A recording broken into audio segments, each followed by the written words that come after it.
Kipulit kanang ba kilalap ya kemet yap jong uba Kynsailin kar panbu baju kot uba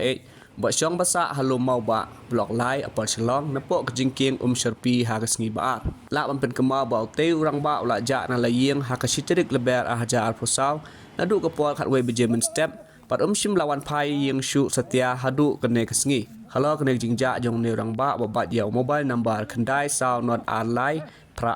sau kibahayeng hasem kila ujor ru da ka ijahar hakipulit jong ke jalu para outpost la ru banong ba la kaliang ikong barisha el maulong ha ka ijahar ila pentip ru ba uba Kynsailin khar phanbu ba ha kapor ba uja ula don palat ru post nem karta pa ya turu ba uba Kynsailin upong da ka patrun jain rong dagre par ka sweater rong yong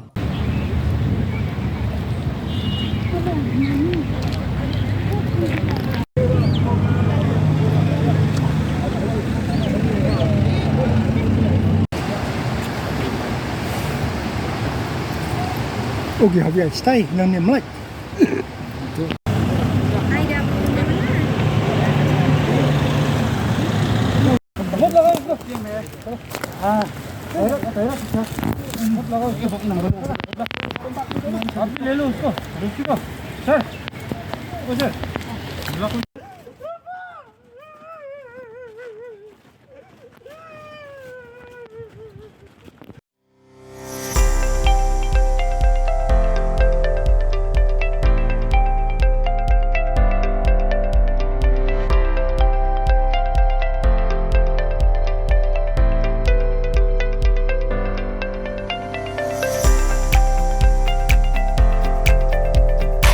Citizen first is our motto.